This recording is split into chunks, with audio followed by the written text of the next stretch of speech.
আসন্ন ত্রয়োদশ জাতীয় সংসদ নির্বাচন 2026 উপলক্ষে একটি অবাধ, সুষ্ঠু ও নিরপেক্ষ নির্বাচন নিশ্চিত করার লক্ষ্যে বর্ডার গার্ড বাংলাদেশ নিরলসভাবে দায়িত্ব পালন করে যাচ্ছে। এরই অংশ হিসেবে বিয়ানীবাজার ব্যাটালিয়ন এর দায়িত্বপূর্ণ এলাকায় সিলেট ও মৌলভীবাজার জেলার অন্তর্ভুক্ত মোট 4টি উপজেলার 305টি ভোট কেন্দ্রে সার্বিক নিরাপত্তা নিশ্চিত করতে 13 প্লাটুন বিজিবি মোতায়েন করা হয়েছে। বর্তমানে ভোট কেন্দ্রসমূহকে সর্বোচ্চ গুরুত্ব দিয়ে নিরাপত্তা নিশ্চিত করতে সার্বক্ষণিক টহল, তল্লাশি ও গোয়েন্দা নজরদারি কার্যক্রম অব্যাহত রয়েছে।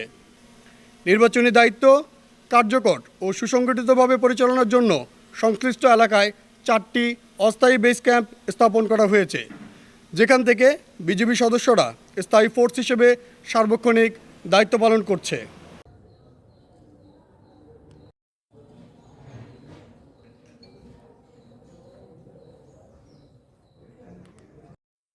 নির্বাচন বাঞ্ছন বা নির্বাচনী বিভিন্ন দুষ্কৃতিকারী বা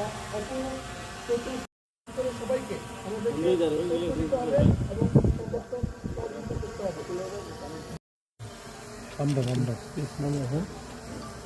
থেকে নেই সব পাইল, কিন্তু থেকে তো ক্যামেরা সরানো